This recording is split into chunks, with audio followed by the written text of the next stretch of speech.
Welcome to Seek Reality with Roberta Grimes. Joyous conversations about what the afterlife evidence and modern science combine to tell us is true about our one reality. You have nothing to fear. You are eternal and you are perfectly loved. Knowing the truth changes everything. Now, here's Roberta. Welcome to Seek Reality. I'm Roberta Grimes, and I'm so happy you're with us today. Our guest today is with us so often, he's really pretty much my co-host. He was my very first guest 10 years ago. And of course, Carol and Mikey were my second guests, if you're really keeping track. Wait a minute, I'm in my wrong, let me start over. Whenever I have Craig, I always go and look at my old ones, and I know that's an old one. So all right, here we are. My current, latest version, starting over. 6 minutes, all right. Welcome to Seek Reality. I'm Roberta Grimes, and I'm delighted that you're with us today. My dear friends, for most of the decades that I was doing afterlife research, I thought I was alone in my, very eccentric hobby, but very enjoyable hobby, and that was okay. By the turn of this century, I had managed to build an amazingly detailed description of what it really is like to die, what the afterlife is like, and I was having fun. I just enjoyed it. It was my own thing. I, of course, didn't study NDEs much. I knew that they were kind of a dead-end thing to look at, but I was using genuine reports from people who were in the afterlife, received primarily in the first part of the 20th century, so 100 years earlier. And then in the spring of 2008, I think it was, Amazon was still sending around, books you might be interested in. Here's a new one. And the book that they sent me to look at was called Your Eternal Self. And the author was Dr. R. Craig Hogan. I'd never heard of either one, but I bought that book. I devoured it. I thought, wow, I finally had found somebody else who had been on my same research journey. And he had found what I had found and a whole lot more. I was so excited to have found Craig Hogan that I contacted him. I invited him to Austin to speak. And by the end of that weekend, I had my new best friend forever. He had convinced me, even just over that weekend, to write The Fun of Dying. And the rest, as we say, is history. Craig was our first guest a few years later on this podcast. And today his 47th visit. He's with us about once every 3 months ever since then on Seek Reality. He has been our guest here faithfully, always with a slightly different topic. And we always, I think everything we talk about, we end up agreeing on. And he always has some new twist to it. He's been doing this research ever since, as have I. We're always trying to come up with new things. And I'll say to him, hey, what, have you looked at this? And he'll say, oh, yeah, here's something new about that. And I love having a friend. When you're researching something that most people have never, and frankly, 25 years ago, most people had never looked at this, 20 years ago, 15 years ago even. Now it's something that we can teach because a lot of people are very interested in life after death and in all of the side topics around it. But this was something back then, most of it was a very eccentric thing to be researching. And this has been a wonderful journey to share with Craig. He's my very, very dear special friend, and I'm thrilled to have him back. Many people will say to me even, when are you going to have Craig back? He, Carol and Mikey, one or two others are people frequently mention to me, when are you going to have them back again? So I'm so thrilled to have him here today. And when I emailed him, I think it was just yesterday, and said, okay, what are we going to talk about? We decided to talk about consciousness because this is something which, it amazes us, is still something that science, believe it or not, good old basic science is supposed to be on the cutting edge. It's still clueless about it.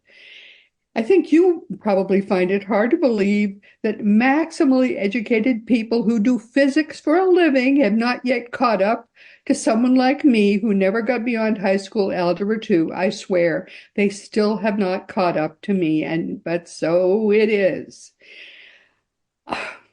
I'm going to give you just a couple of stellar quotations from Dr. Max Planck himself. He won the 1918 Nobel Prize as the father of quantum physics. This is the big shot of big shots in science. In 1931, Max Planck said, "I regard consciousness as fundamental. I regard matter as derivative from consciousness." He's absolutely right. We cannot get behind consciousness. Everything that we talk about, everything that we regard as existing, postulates consciousness. Max Planck said in 1944. Now, what was that? That was what, 90 years ago? 80 years ago? He said, as a man who has devoted his whole life to the most clear-headed science, to the study of matter, I can tell you as a result of my research about atoms, this much. There is no matter as such. All matter originates and exists only by virtue of a force which brings the particle of an atom to vibration and holds this most minute solar system of the atom together. We must assume behind this force the existence of a conscious and intelligent mind. This mind is the matrix of all matter. Even Albert Einstein said, reality is only an illusion, although a very persistent one. He had a sense of humor. I could give you more quotations from Einstein, from Nikola Tesla, and from others, but I'd rather now bring on our wonderful guest today, Craig. Welcome. I'm so happy to have you back with us again. Yeah, I'm excited about being here too. Yes, we've had a wonderful road together all the way from that time when I came out to speak at that church and that we first met each other. It's been a wonderful journey together. And so I'm looking forward to today. Yeah, this really has been fun, but it wouldn't have been a tenth as much fun if we hadn't had each other to sort of lean on and Hmm. inside jokes. And this is the biggest inside joke I think at all of all, really. Who would have thought that a quarter of a time into the 21st century, science would still be clueless? They're still looking for a source of consciousness inside the human brain. And it would be impossible if your brain and my brain and everybody else's brains were like giving off into the ether the basis of reality, which we have proven repeatedly is consciousness. How's that possible? Yeah, it's impossible. And they don't have a clue. And so they're still looking in the brain. And when you start to look in the brain and you can only see what's in the brain, you're insisting that everything must be in the brain. Then they just continue to look. And when they don't find it, they find some other theory that might help them to find it there in the brain. And it's not there. We know that from the fact that the brain can't handle all of the memories.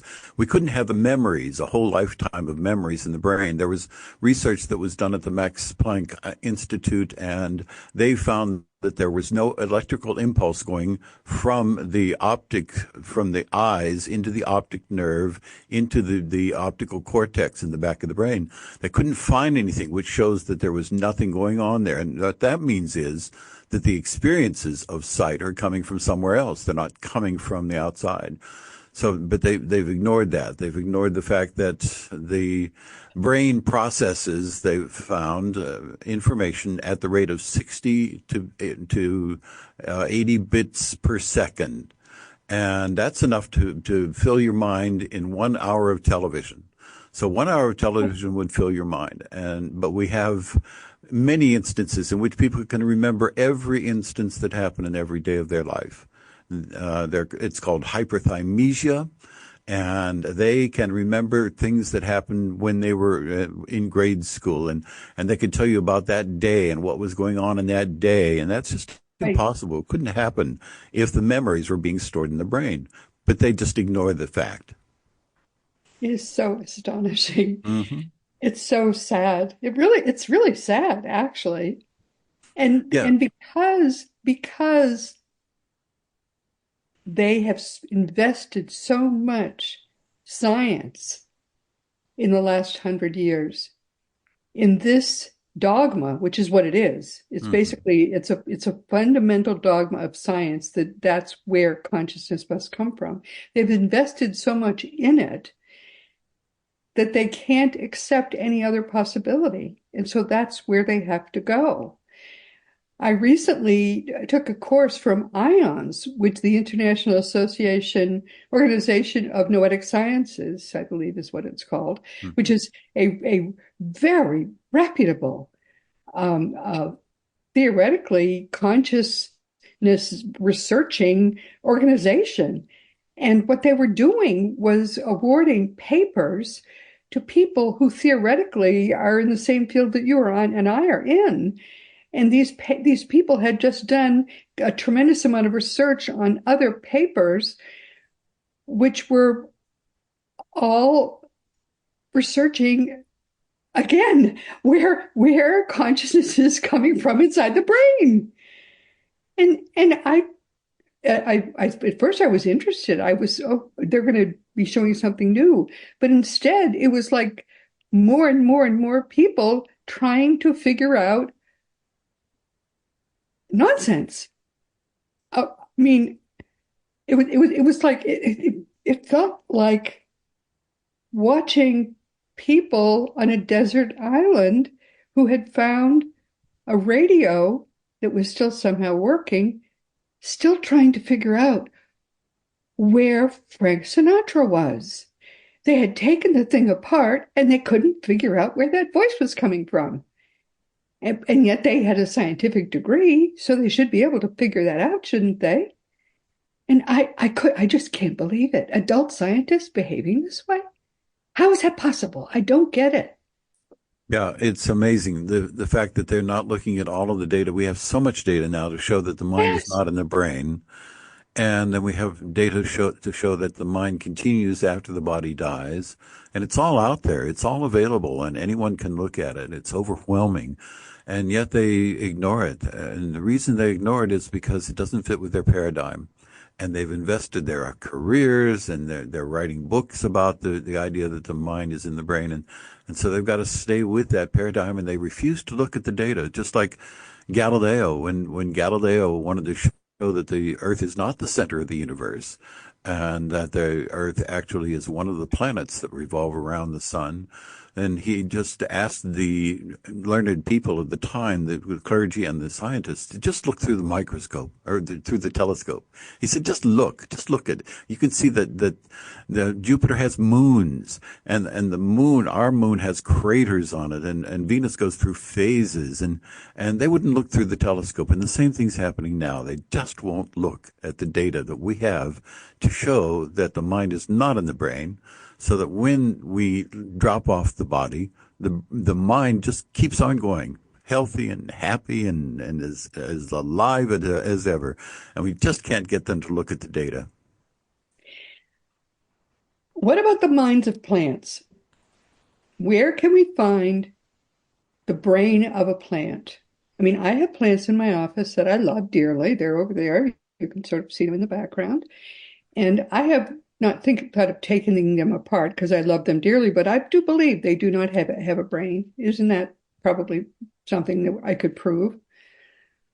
Yeah, they don't have a brain, but they still respond. Right, So right. that So what that that was going to shows be is, my point.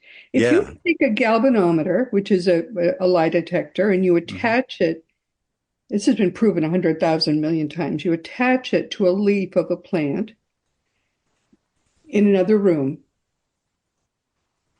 Uh, the plant's keeper, the one who waters the plant and cares for the plant, is in another room. There's a galvanometer attached to the leaf in this room, and the person who cares for the plant has the conscious intention of doing that plant harm. The plant will immediately register alarm. The plant screams. It does. Hmm. Yeah. This is a well-known fact. Yeah, it's been supported. And Explain that, Mr. Scientist. yeah.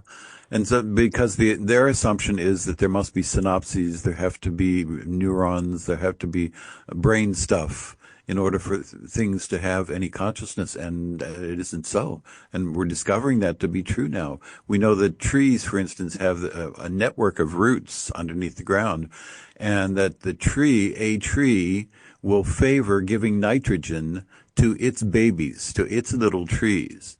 So it will, through its network underneath the ground, will give nitrogen to its trees, and it realizes them. It knows which ones are its progeny, and will then nurture them.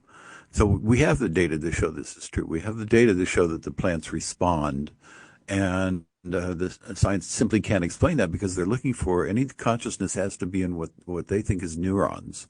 So it has to be in the brain or some brain-like thing. And what we know to be true is that the universe is consciousness. Gaia is conscious. So the earth, everything about us, everything about our evolution has been as a result of consciousness. And so then they're not willing to allow that to be true. And as a result of that, then they just don't make the conclusions that'll come to the conclusions that we know are true. It really is astonishing. Mm-hmm. A whole forest of plants is an actual community, which, as you say, Mm-hmm. or in which, as you say, the trees will favor their own young. Mm-hmm. They'll also favor their own ancestors, even if those ancestors are only the living trunk of a tree and the tree has been harvested, that was their ancestor. Yeah, well, They, we know they this. will fight off, that group of trees will fight off any, whether it's a fungus or a kind of insect that will do them harm. But if there is a beneficent kind of moss or something that actually is beneficial to the tree, they will nurture that. And all of this has been thoroughly researched and documented and written up. There are books that are available, and if anyone sends me an email, I'll send you the titles of the books.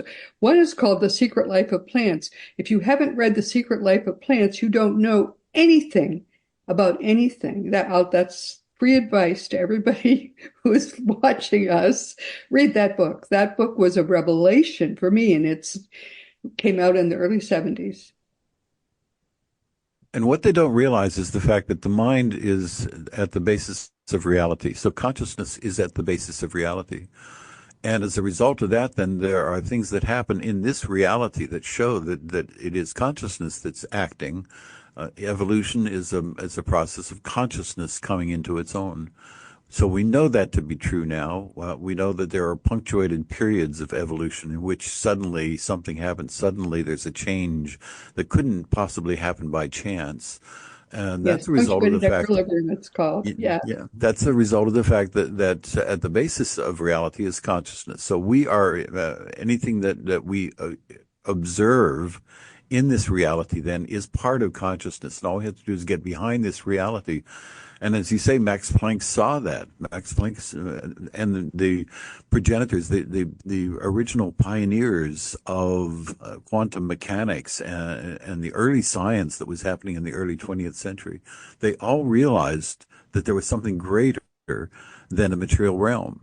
Sir Arthur Eddington, who helped to prove that Einstein's theories were right, and Sir James Jean, who was the founder of the British cosmology, all said that there is something much greater than this physical realm that is behind reality. But the scientists today have lost that. They've simply ignored that. They don't come back to that because it doesn't fit with their paradigm. It's so much easier to add up numbers than it is to think about the reality of this world and the fact that consciousness is at its basis. And so then they're ignoring all of the reality. Yeah, but that's also how evolution happens. It happens as a process of punctuated equilibrium, or Mm-hmm. easy for me to say. It doesn't happen the way Darwin said it did. It happens a new kind of plant or a new kind of animal comes into being all at once. And that's because consciousness invents a giraffe. Mm-hmm. It Yeah. doesn't happen little by little. Consciousness invents a new kind of plant, a new kind of animal all Yeah. at once. Yeah, that's it. And they can't explain the Cambrian explosion, which happened, 550 million years ago. The fact that all of a sudden we had all of this proliferation of species, and there was no explanation for it. But the important thing is the fact that this is it's a purposeful evolution. In other words, then Yes. we're evolving towards something, and we can see it happening even within the past few centuries, that we are changing, we are evolving, we are becoming. And it's because of the fact that consciousness is at the basis of reality, and consciousness is from the mind of God, and that is pure love. And so then everything is evolving towards that pure love. Yeah, yeah, you really, the sciences are not going to like you at all, my dear. You Yeah. can't talk about love, but in fact, love is the highest kind of vibration. Consciousness, we should explain, is a form of energy. And like all energy, it vibrates. And in its highest vibration, it is pure love. At its lowest vibration, it is all those ishy emotions like fear, hatred, anger, rage. All that negativity is at the lowest vibration. And that's just the way it is. We don't make this up, folks. We No. study it. And the more you study it, the more you see that it's true. Yeah. That's But it. but to say that reality is at its heart emotional, something which scientists would absolutely find impossible to believe, is just that's just it. That's just facts. That's the Yeah. way it Yeah. is. And you had quoted Max Planck, and I just looked up quotations that I have. Arthur Eddington, who I said had been working with Einstein and had proved that Einstein's theories about gravitational lensing were true. Eddington wrote this: the mind stuff of the world is, of course, something more general than our individual conscious minds. It is necessary to keep reminding ourselves that all knowledge of our environment from which the world of physics is constructed has entered in the form of messages transmitted along the nerves of the seat of consciousness. It is difficult for the matter-of-fact physicist to accept the view that the substratum of everything is of a mental character, but no one can deny that mind is the first and most direct thing in our experience, and all else is remote inference. And his thesis was that reality is basically mental. And Right. Sir James Jeans, who's the founder of British cosmology, wrote in an interview in The Observer, do you believe, when he was asked this question, do you believe that life on this planet is the result of some sort of accident, or do you believe that it's part of a grand scheme? And he replied, I incline towards the idealistic theory that consciousness is fundamental and that the Yeah. material universe is derivative from consciousness. And so then we know that to be true. Schrodinger was actually a metaphysician as well as being a scientist. He Yeah. was interested in Eastern religions. And what he said was that he rejected the idea that mind and matter were dual and favored a union, a monism, where all is mind, everything is mind. So we know that these original thinkers in quantum Really, mechanics yes. Yes. realized this truth, and then it has been lost to scientists today. They simply ignore what they were discovering was true. Yeah, because they were so afraid of finding God. This was a panic situation for them right around the turn of the 20th century, because I guess I don't even know why, but it was like they saw that as a battle with religion that they had engaged in, and so they established, and you can find this in print, probably in 1910 and thereabouts in several places, they established what they called the fundamental dogma of mainstream science is materialism. Mm-hmm. If we're not studying matter, we are not doing science. And so therefore they literally would not accept papers. They would not allow people to teach. You could not be a scientist if you were not studying matter. Now, we know, and they knew at the time, that matter and energy are about two aspects of the same thing. In fact, Einstein said that. I don't have the quote in front of me, but he said that and matter is, we have said about matter, we have been all wrong. Matter is but energy whose vibration has been so slow that it is perceptible to the senses. There is no matter. Einstein said that. That's an almost exact quotation from him. Yeah, and so behind all of it is then consciousness. So that when That's right. we look into That's the right. energy, then what we see is consciousness. We have lots of evidence of this. We have evidence of that when people go into near-death experiences, for instance, and their body is shut down, their brain is shut down, and yet they have very strong sensory impressions. They see things. They actually travel out of body and go to other places, and they describe what's there. And we have these are on record. We have the record of them, and they're recorded by physicians. So they are reliable sources. And yet science ignores that. It refuses to think about that. We have the evidence from people coming back from the life after this life and communicating to us. And they speak to us about things that are going on in our lives right now. They are present. They are current. They are Oh, alive. yeah. But science will ignore that. They'll say that that's not true.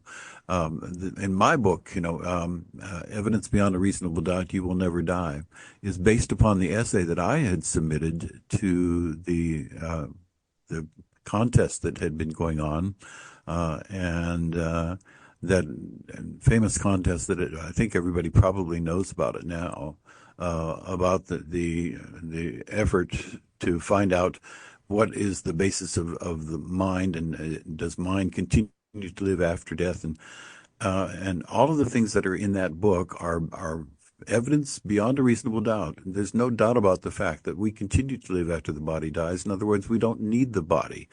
And what that shows is that the basis of existence is consciousness, and Yes, consciousness cannot be destroyed. So consciousness continues after the body dies. absolutely. And beyond this reality, this material reality, there is no time.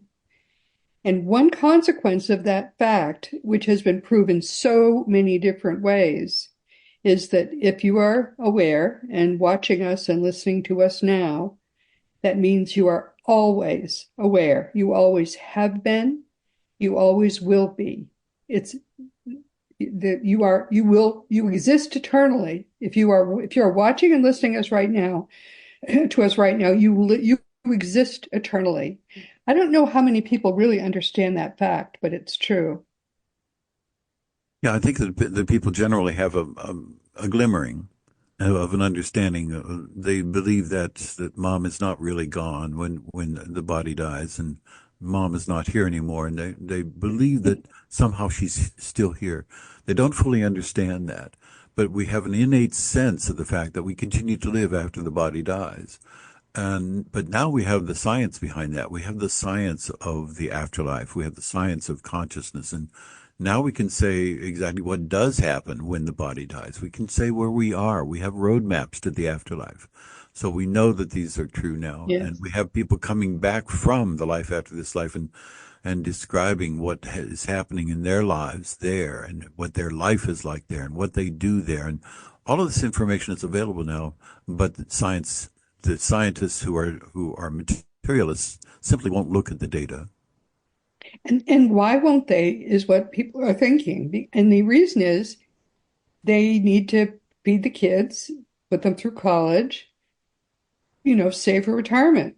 They can't be practicing scientists in the world. Can't have a career if they don't limit what they do to what science will allow. Science is not a democracy. Science is very rigidly a dictatorship. Sad to say. Yeah, and the young scientists are very afraid of losing their opportunities, and so then they can't branch out. But it's going to come from the young scientists. You mentioned Max Planck, and he also said that these changes that are going to be coming, the monumental changes, the dramatic changes in our understanding of reality, are not going to come from the scientists who are alive now. It's going to come after they die, and the He younger said scientists science come up. advances by deaths. Yeah, and the younger scientists come up, and they're more open-minded, and they can see what we He know to did be say true. that like Yeah. almost 100 years ago. We've had a few deaths since then and still no advances. It's going to Yeah, take we something don't dramatic. because they won't get funded. So, That's and right. because funding really drives what science is doing. And so then the funders are the people who make decisions about what humankind knows to be true or realizes or finds out, discovers to be true, because Yeah. they're the ones who fund whatever it is that they believe to be true. And so then the scientists just fall in line. And as a matter of fact, are then skewed, all of their science is skewed in the direction of materialism. We're going to have to find some billionaire with an extra $1 billion who wants to, you know, we'll have to see if we can find someone who has a free spirit who wants to fund research into the truth. Yeah, We'll there's find so much. someone. Yeah, there's so much out there. There's so much that we can prove to be true now. And we know that to be true. We know that, for instance, about memories.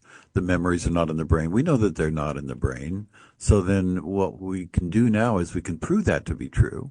We can prove that memories are not in the brain, that they're coming from elsewhere. All we have to do is set up the experimental situations in which we discover where that memory is coming from. The scientists, those who are getting the money, who are getting the funding now, simply won't set up those experimental tests to see whether the mind is in the brain or not. And as a result of that, then they don't go there. We can't get that data to prove that it's true.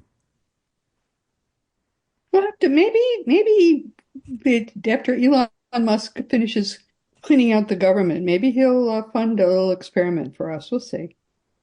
Yeah, call him and see what he says. He lives right up the road here. We'll have to see if we Yeah. can get in Yeah, touch that'd be with him. wonderful. But all we need to do is to have some backing to be doing this research, and the research is going Right. to show the truth. The problem is that the research being funded now is not oriented into understanding consciousness. And there have been real attempts, and there are still attempts to understand what happens. And some people, like David Chalmers, who is a specialist in consciousness and now is at New York University, uh, all of these people are insisting that there must be something that involves the brain in consciousness. And so then they come up with ideas about dualism, about the mind being outside of the brain in part, but mostly it's in the brain and it's functioning in the brain. And these are efforts to try to keep fundamentally the materialist mindset, and it's failing. It's simply failing. But yet they won't admit that. They won't go on beyond that and say, okay, then let's test these other hypotheses. They can't because they need to be able to keep their jobs. Yeah, they That's have their to keep their problem. funding, they have to keep their jobs. Yeah. And it's sad, but that is the reality now. When it happens, it's going to be happening in a sea change, so that there will be Yeah, it'll be come a some time when January. They'll be still completely ignorant by December. It'll be like, oh, we thought everybody knew this. that's what it is. That's what will happen, because it's going to be like a backdraft, which is where in a building that's on fire, the rooms heat up and keep heating up, and then as soon as you open a door to a room, then the backdraft comes out because all of the fire then gets the oxygen that it needs and suddenly explodes. And that's what's going to happen. So when people start to realize the fact that the mind is not in the brain, that consciousness is at the basis of reality, then there's going to be a backdraft. All of a sudden, there's going to be an explosion of people who are going to get involved in it. And they're, of Yeah, course, they're going to be the old dogs who still refuse to admit it, but they're going to be in the minority. yeah. Very exciting. Very, very Hmm. exciting. But the Yeah. thing about it is, the most exciting thing about it is that there will be a flood of it, not just new ideas, new inventions, but new freedoms, new thoughts, new concepts, new possibilities. People will begin then to say, "Oh, I see how it's possible for us to live on after death. I see how it's possible for there to be distance viewing." And it begins to make sense now that all of these things always were possible. Because right now, I mean, if consciousness is produced by the brain, then consciousness is a local thing. Your consciousness is around you, mine is around me. Maybe we can share thoughts, but there's a limit, then a distance limit. It begins to be it's all very shaky if consciousness is an individual thing owned by you, you own yours, I own mine, and so on. It's all very shaky and speculative. But if consciousness is fundamental, if it's like a grid, a universal grid of some sort that we all just tap into, wow, that's a whole new world. Yeah, and science is not willing to see that now. You mentioned remote viewing, and I think remote viewing is one of the really profound demonstrations of the fact that the mind is not in the brain. Yes. So Talk somebody about can, that because you're good at that. yeah, I can do remote viewing, and what I can do is I can sit in my office, and I've done this in Illinois, and I can look at something that someone has put on a table someplace. I've had a man who was doing this with me in New Jersey. He wanted to see how this worked. And so he would put things on his table in his office in New Jersey for me to look at. So I would just sit quietly and close my eyes, and I would then imagine what was on the a table in his office, and I'd send sketches to him, and when he saw the sketches, he said, "Well, one of these is the banker's lamp that is on the table, but it wasn't the target." And I said, "Well, okay, then I can't imagine. I've got these sketches that I sent to you, so I don't know why I wasn't getting them." And he went home that night afterwards, and he looked around his house, and he was surprised to see that what I was looking at were things on the table in his house.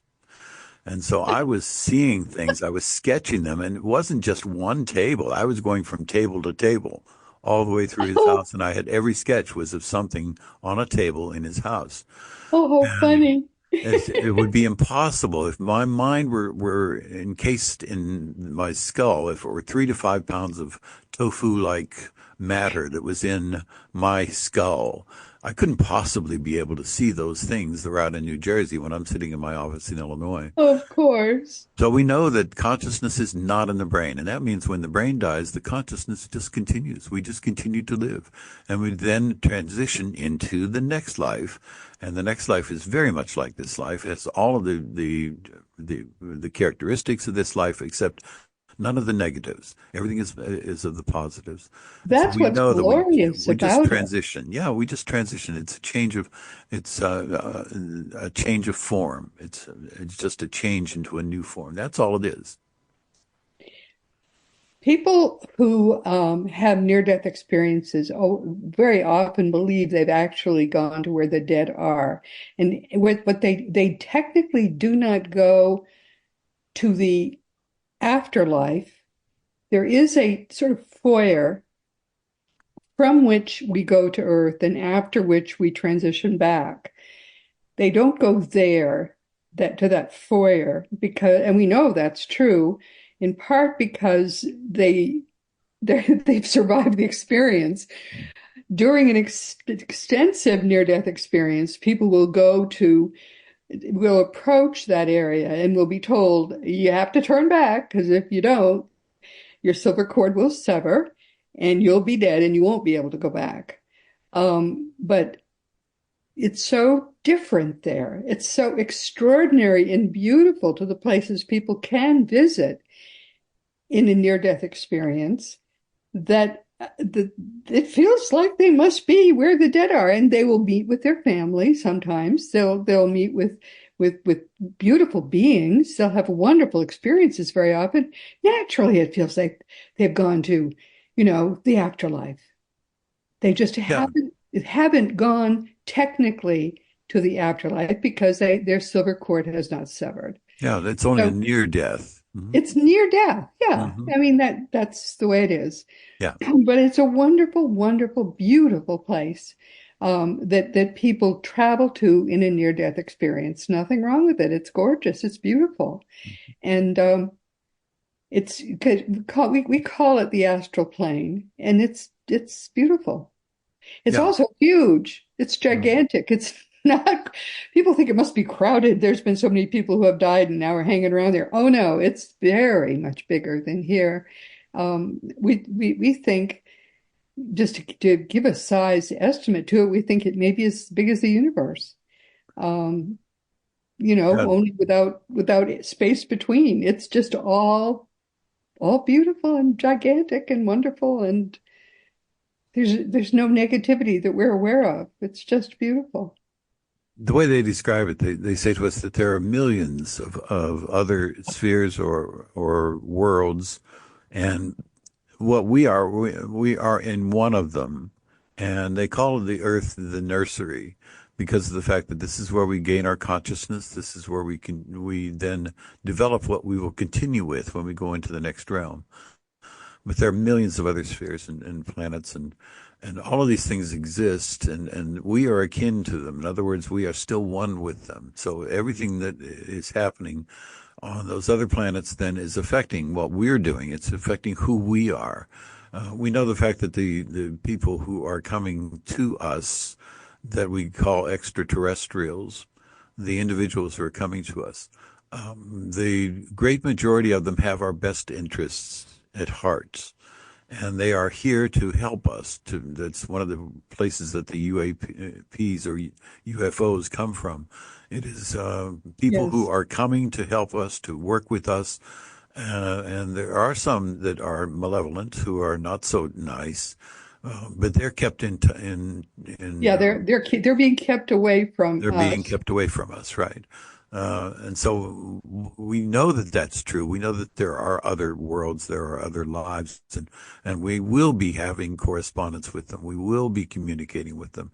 So that is in our near future. It, just briefly, there may have been, you may have heard a loud sound. My one of my daughter's cats is in my room here, loves to sort of hang around with me, and I don't know what she did, but she made some sort of something fall over. Sorry about that. No, it's we are being we are very precious to God. We are being protected. We are deeply loved. And why it is so important to the scientific community not to find God is a matter of amazement and wonder to me. I don't know why that's so important to them, but it is. And that's the main obstacle now that science faces. They're coming to a point where that discovery is going to be inevitable.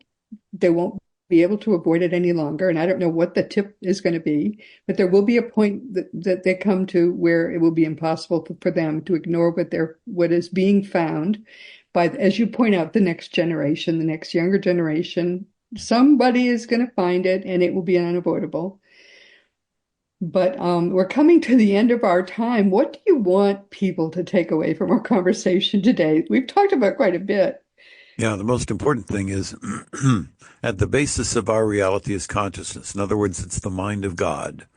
So we are part of that consciousness. And that means that when we leave the body, we are just going to be changing form. We continue to live. We will live on after the body dies. And then in that realm that we are going to be entering, we'll continue our growth. We'll continue to learn and we'll be there with our loved ones, with all the pets that we loved and everyone that we love. There will be a great reunion when we make the transition from this life to the next. And some people find that the people that they thought were their enemies, and people that weren't good to them and stuff, were dear eternal friends who took that role to help them to grow spiritually. There are some wonderful reunions we have, and in some cases we just never expected that those people were actually wonderful friends. So Mhm. um, that this life is far more wonderful and amazing, don't you find, than we ever dreamed when we were younger. The longer I live, the more amazing and The more wonderful exciting it is, the more it exciting it is. really Yeah. is. Life Yeah. turns out to be so It's a wonderful. And I wonderful think, time to be alive. yes, it truly is. And I Mhm. think one of the best things that ever happened was when Amazon mailed your book to me and I got to meet you. It certainly has enriched our lives, I think, so much that we're such good friends. So consider yourself hugged, my very dear, dear one. Thank you, and look forward to talking to you again. Yes, and stay there just a minute. I just have to say goodbye and tell everyone who's going to be here next week, and I'll be back in a moment. So everyone, hasn't this been fun? But understand everyone really that consciousness is, no matter what everyone else thinks, consciousness is our base creative force. There's everything that exists around you, everything that exists at all is composed of consciousness. There really is nothing else. And that, I think, is the main thing I would like everybody to take away from today. Consciousness is really all there is. And this, once again, has been Seek Reality with Roberta Grimes. I'm so happy you were with us today. Please never forget that you are a powerful, eternal being. You never began, you never will end. And when you get that, it changes everything for the better. Next week, our guest will be Brenda Wright, who will be with us for the 6th time. She's our Seek Reality guru of forgiveness and self-forgiveness, really, and she does a wonderful job of teaching us why forgiveness is so important and how forgiveness can be a progress for us that's just natural. From the pure divine love that Jesus taught, we can move right into forgiveness without the kind of stress many people feel that it puts us through. Brenda had a difficult past, and that made forgiveness really liberating for her. And I think it becomes liberating for us too when she talks about it the way she does. Jesus is right about the fact that forgiveness makes it possible for us to live our own best life. Please be sure to join us next week. I think you'll enjoy this. And this week, of course, our wonderful all-time Seek Reality favorite, Dr. R. Craig Hogan, has been with us for the 47th time, almost 50 times. But that's about right. He's with us about once every 3 months. And in our almost 10 and a half years of spending these precious just an hour an hour each week is what it really is. But I try to bring you people who can help you to grow spiritually a little bit more each week and sort of try to open your vista a little bit more. The truth about the afterlife, the truth about reality is so much more glorious than any church tells you or any friend, your parents. Reality is so much more amazing, and the older you get, the more you free yourself from the constraints that sort of life puts on you. The more you free yourself, as Craig and I say, the older we get, the more beautiful life really becomes. And the fact that you're aware right now means that you always are going to be more and more and more aware. And really, when it comes time to die, you're going to find that that's just the beginning of a greater life.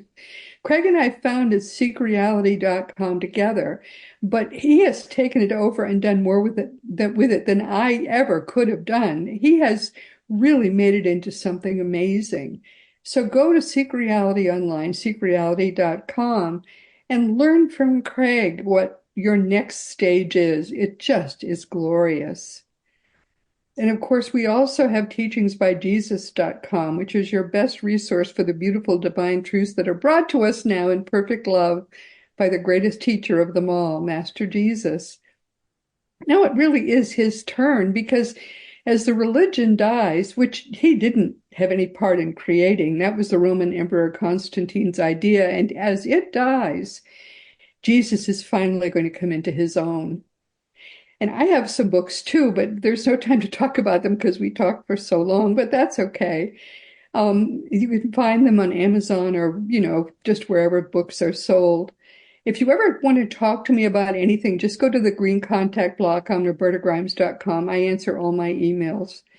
And all of the more than 550 past episodes of Seek Reality are available wherever audio podcasts can be found. And the later ones are not just podcasts, not just audio, but they're also video, and you can find them just about wherever video episodes can be found. Meanwhile, this has been Seek Reality with Roberta Grimes. Please enjoy, please make the most of this coming week in our one reality, always knowing that you, most of all in this entire universe, you are infinitely, eternally, and always perfectly loved. You've been listening to Seek Reality with Roberta Grimes. Roberta blogs and answers questions at robertagrimes.com. Join us every week as we explore what the afterlife evidence and modern science combine to tell us is true about the one reality we all share. Knowing the truth changes everything.